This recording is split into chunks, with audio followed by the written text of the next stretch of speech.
What is up, everyone? It's Quinn here, and in today's video, I'm going to be going through my Week 12 top 30 running back rankings.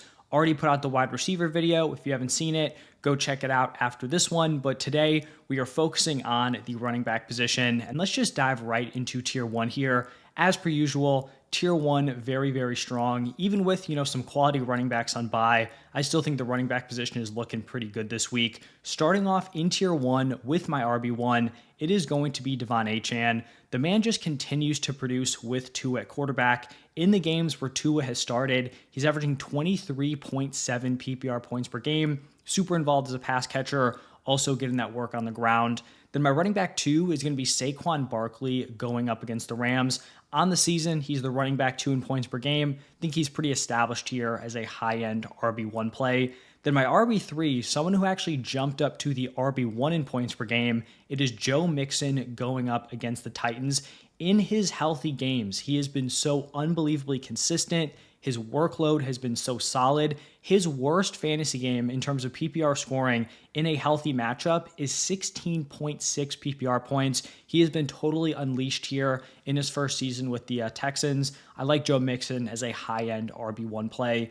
Then I have CMC going up against the Packers. Hasn't necessarily had like a monster performance yet, 2 games back, but his usage has been solid in 2 games. He's had 32 total carries, 12 targets. If he's getting 16 carries, 6 targets a game, I think he's in a great spot with that type of usage. Then after CMC, going to go with Kenneth Walker going up against the Cardinals. It's a decent matchup here.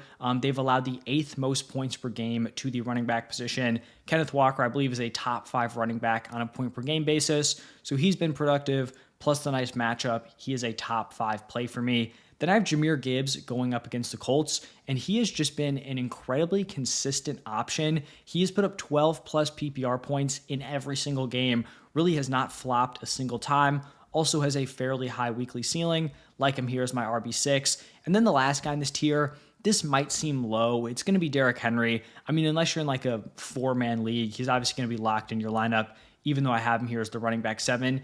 It is just a tough matchup here against the Chargers. They've allowed the 3rd fewest points per game to the running back position. I still think he's a very strong play, but, in a tier 1 with so many studs, I do think that tough matchup, is kind of just what settles him here at the bottom of this tier. But now moving into tier 2, going to start off with Josh Jacobs going up against the 49ers. And after kind of a slower start to the season, really kind of broken out over the last 3-4 weeks. He's put up 20 plus PPR points in 3 of the last 4 games. Not the best matchup here against the 49ers, but I think Jacobs will be fine. He's been very productive. Then I have Kyren Williams going up against the Eagles. And Kyron's kind of been on like the Breece Hall run here where the usage has been strong. He's involved on the ground. He's involved through the air for the most part, but he just has not been getting into the end zone. He has put up under 12 PPR points in the last 3 games because he has not found the end zone a single time in those 3 matchups. He also does just draw a tough matchup here against the Eagles, who are allowing the 5th fewest points per game to the running back position. So the usage is fine. I'm sure he'll end up, finding the end zone at some point, but that is what's kind of been holding him back these last few weeks.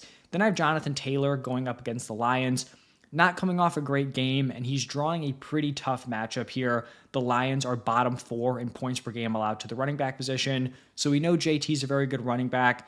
I do think Richardson is going to help his efficiency in the long run, but for this specific matchup, just not a great spot. And then actually in that same matchup, we have David Montgomery, obviously going up against the Colts here. He's actually coming off the best fantasy game of the season for him, 24.5 PPR points.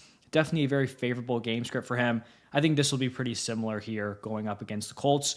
Just 2 more guys in this tier. The first one is going to be James Conner going up against the Seahawks. He's been a very consistent option coming off the bye week. He's put up 14 plus PPR points in 8 of his 10 games. So pretty consistently hitting that number. A solid, at least this week, I think like a fringe RB1 play. And then the last guy in this tier, I really like the matchup here for Tyrone Tracy Jr. The Buccaneers have allowed the 6th most points per game to the running back position. Tyrone Tracy, as the starter, is averaging 14.9 points per game in his 6 games as the starter. They are, having a quarterback shakeup here, going from Daniel Jones to Tommy DeVito. I don't know if it's going to change a ton. I don't think this is going to be like some sort of huge boost. I do think Drew Lock coming in would have been somewhat interesting. This not as exciting. I don't think it's going to be like a massive disappointment here for Tracy. Like him as a high-end running back 2 with that matchup. Now, looking at a smaller tier 3, going to start off with J.K. Dobbins going up against the Ravens. It's not a good matchup, but Dobbins has been a really strong play on the season.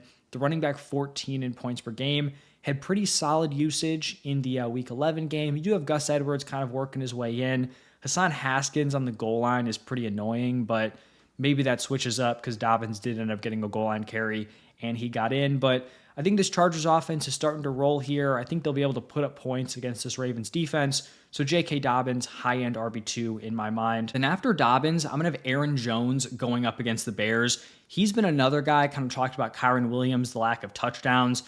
That same thing has hit Aaron Jones. He has not scored a touchdown in the last 4 weeks, which is obviously going to limit his production.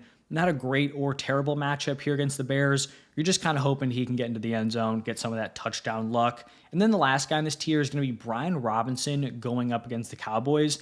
In somewhat of a split here with Eckler, he split on his opportunities. Not going to be super involved as a pass catcher, but this is a nice matchup here. The Cowboys are top 3 in points per game allowed to the running back position, so I do think B-Rob is a nice play here. Should also be a favorable game script for him.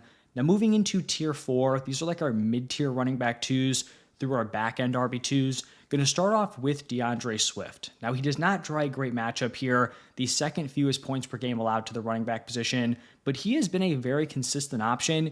Even with the Bears' struggles as of late, he has still been productive, in pretty much all but one game. 14 plus PPR points in 6 of his last 7.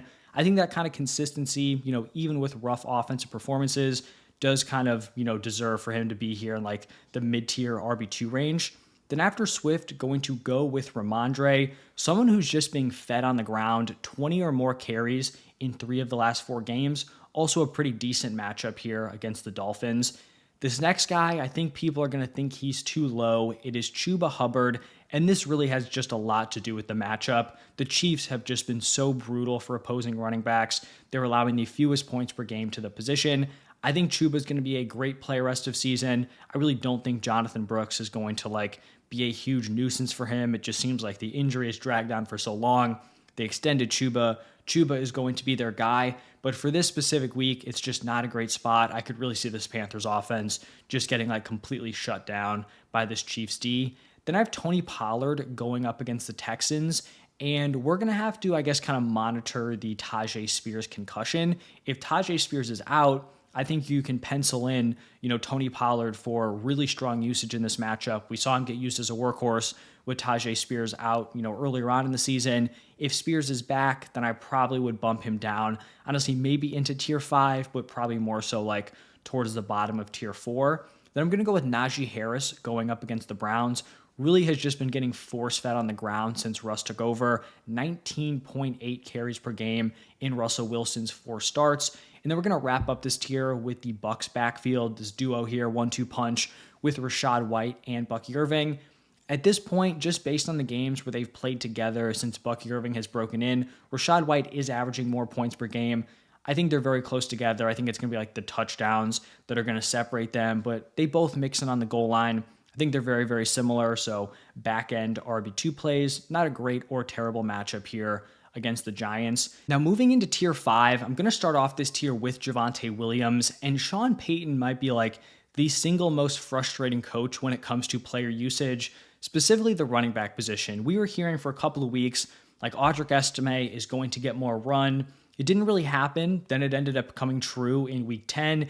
He gets the bulk of the carries. Based on Sean Payton's comments, it seemed like he was going to remain the clear running back 1. And then we go out, Audric Estime, not very involved. Javonte Williams, the guy who goes out and has a really nice game, 9 carries for 59 yards and a touchdown, 5 targets, 4 receptions for 28 yards. Now, on paper, this is a really strong matchup. The Raiders have allowed the 7th most points per game to the running back position. And so if I knew Javonte would have that usage, he would be in tier 4. I just don't think we can bank on anything. Audric Estime could go out, be very involved next week. I mean, Jaleel McLaughlin could see an expanded workload. We just do not know, which I think, definitely would hurt Javonte Williams' fantasy value. Then after Javonte, going to go with Austin Eckler going up against the Cowboys. Like I talked about with B-Rob, it's a good matchup for running backs. They are third in points per game allowed.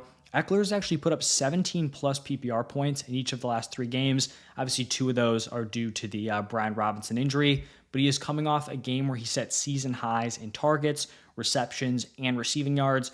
Probably not the most favorable game script for him, but I do think the Commanders are going to get both these running backs involved, and I do think Eckler's playable as like a high-end RB3 play. And then I guess this is kind of like a placeholder ranking for these Chiefs running backs. Kareem Hunt and Isaiah Pacheco, they draw a great matchup. They're going to be, significant favorites here. The Panthers have allowed the most points per game to the running back position. We're just going to have to monitor this Isaiah Pacheco situation. It seems like he should have a decent shot of returning this week, but we're going to have to wait for the reports, hear the coaches talk about what his usage is going to be. Is he going to come back to a full workload? We're probably not going to get like a direct answer on that, but at least kind of gauge the vibes, what some of the insiders are telling us. So right now, I just have them back to back here. If we're getting great news on Pacheco, maybe I'll bump Pacheco ahead of Hunt. If we're hearing he's going to be super limited, then obviously, you would favor Hunt in that situation. But now moving into the 6th and final tier, going to start off with Rico Dowdle going up against the Commanders. He saw nice usage in the Monday night game, 10 carries, 5 targets. This Cowboys offense just looks so unbelievably bad. Only turned that into 5.4 PPR points. Hopefully he's able to retain that type of usage. Better matchup here against the Commanders, but definitely just a tough spot if you did play Rico Dowdle. Then we have Nick Chubb going up against the Steelers. Chubb has honestly been pretty disappointing. He really has not benefited from Jameis Winston coming in like at all, like not even in the touchdown department. He has seen 11 or more carries in all 4 of his games, but he has put up under 6 PPR points in his last 3, and his targets have gone down every single week. So I think his first week back, he was at 3, then it was 2, then it was 1, and then it was 0 targets this past week. That is not good. If you're not going to be super efficient on the ground, you're not getting into the end zone, and you're not catching passes, that's just not a good recipe for fantasy production. And then the final guy on this tier is going to be Jaylen Warren, the clear running back too, but he's still getting involved on a week-to-week basis. 12 plus opportunities in each of the last 4 games. Now that's going to wrap it up for my top 30. If you guys enjoyed the video, hit that like button, subscribe. Any questions, feel free to drop them down below. But thank you all for stopping by, and I'll see you in the next one.